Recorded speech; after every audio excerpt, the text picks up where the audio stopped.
The New York Ravens are here. I mean the New York Giants. Listen, the Giants have done something this offseason that I am actually very curious to see how it's going to work out.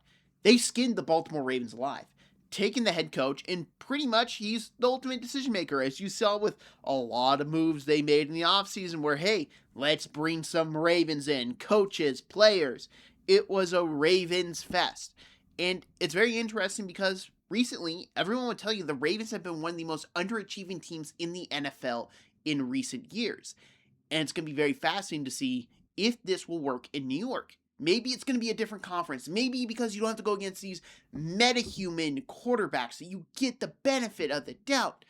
Or is it the same old story we see with John Harbaugh, but now it's just in New York with a lesser quarterback, a lesser running back, and just a lesser team overall. Well, today I'm going to preview the 2026 New York Giants, and I'm going to talk about my thoughts on this team in the direction they're going in.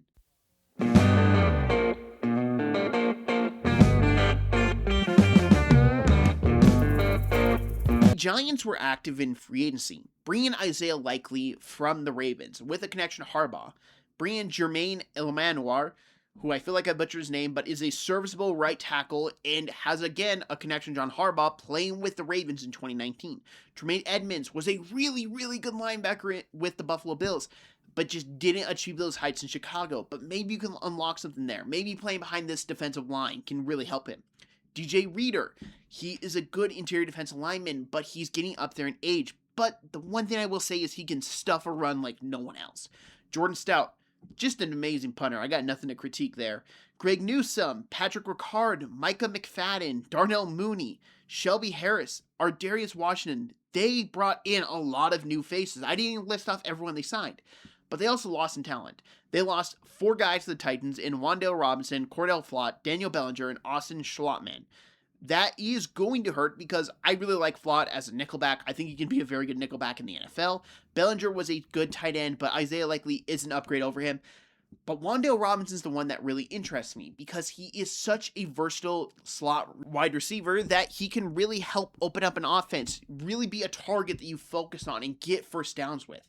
And I know the Giants have Malik Neighbors, but Malik Neighbors is coming off a very bad ACL injury, and all the reporting this offseason has not been all too great.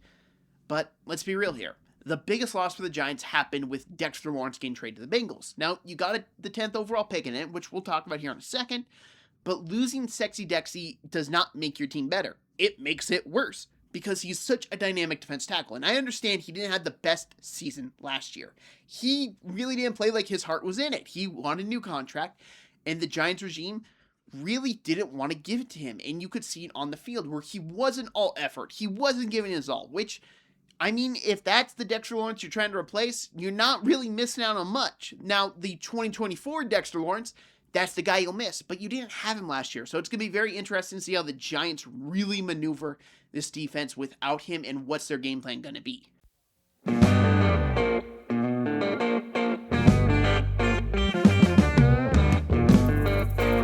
The Giants had a very interesting draft in which I love their first pick they used.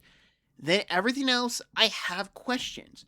Arvell Reese, though, I mean, I can't rave about him enough. He was one of my highest grade out players. As a linebacker, I thought he was excellent and should be his position. I'm not the biggest fan of him as an edge rusher. Put him as a linebacker. Utilize him in fun blitz schemes. Really just have fun with him. Use him kind of like Micah Parsons as a linebacker, in which you don't necessarily need to bring him off the edge every single time. Bring him at the center. Bring him at the guard. Be creative with it. Because if you do be creative with it, he'll get you sacks. But also, he can drop back. He can play in coverage. He can be a versatile player for your team that you just don't need to limit him to one thing only.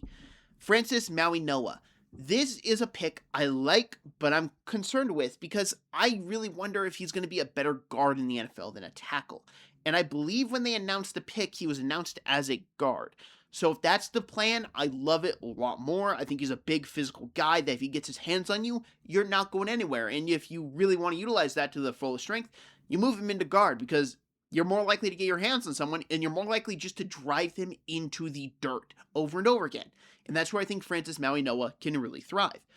Colton Hood, I was lower on him than everyone else.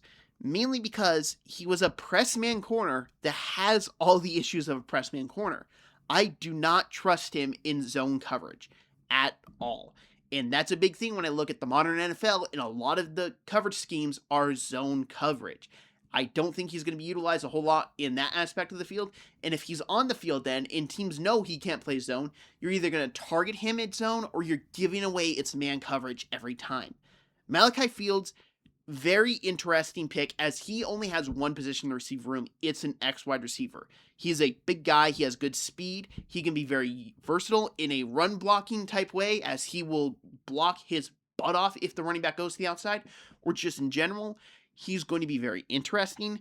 But pairing him with Malik Neighbors, where he doesn't need to be the number one wide receiver, he can be a very good two. I think it's the best case scenario for him. And especially when you look at Harbaugh's history, he likes to run the football. Giants will run the football a lot this year. I think he fits into that role pretty perfectly. Bobby James Travis. He has good size, good length. That's really all the positives I had written down for him. He could maybe be the guy that can develop into controlling the line scrimmage, really not giving up, but I just don't see a lot with him. J.C. Davis, I didn't watch, and same thing with Jack Kelly. I just didn't watch those two players. But overall, if the Giants' first two picks hit, it's a good draft. And if Malachi Fields can be a reliable wide receiver two that can come on the field and block his butt off, that's a very good addition for this team long term.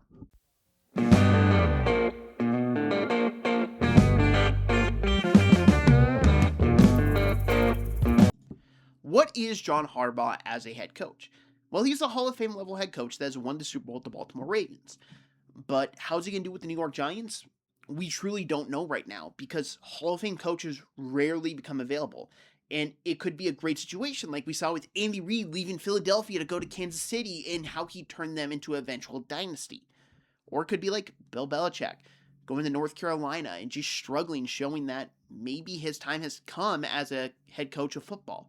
We don't know, and it's going to be very interesting, because a big talking point with the Ravens, and Harbaugh in particular, has been they've underachieved a lot in Baltimore, and that's with an MVP candidate at quarterback. And depending on what you think of Jackson Dart, it's a major downgrade no matter what. And then you look at the fact that the Giants aren't the really renowned organization in their division.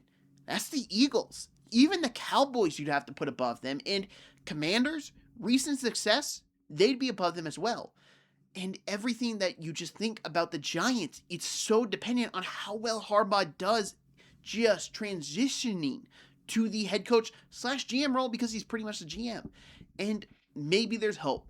But I'm going to be honest, when I saw the offensive coordinator hire, I gave up a lot of hope, because Matt Nagy is not the well-renowned offensive coach that everyone loves. He's very limited as a play caller, and he very much will not change it up.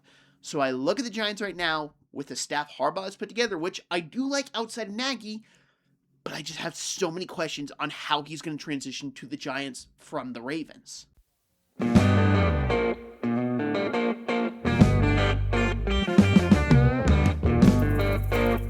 Listen, there's no way around it. I had the Giants finishing dead last in the NFC East, and I had them competing for a top 5 pick in the NFL draft. I don't like this roster a whole lot on the offense side of the football. Malik Neighbors is a special talent, absolutely, but he's had injury issues, and like I said earlier, the offseason reporting of his injury, it's not been all too reassuring. Then I look at their offense line. It's still a major work in progress. I look at the running back room. Tyrone Tracy, I think, is a very good number 2 running back. Cam Skattebo, I don't think he's going to play all 16 games, and that's a big concern, especially coming off a devastating injury like we saw last year. He hasn't really seemed to take care of himself, doing dumb stuff in the offseason, which really has you cause for concern when you look at him as a long-term player. And then we look at Jackson Dart, a quarterback I was not high on entering the draft last year, and I'm still not high on at all. I really much felt like he was benefiting being in an RPO-based system, and really struggled when he was asked to be a drop-back passer. I can't look at him and say, I think he's a long-term NFL quarterback, because I don't. And even if he has success, well, is he going to protect himself? Is he going to run into big-time collisions and get himself hurt over and over again like we saw last year?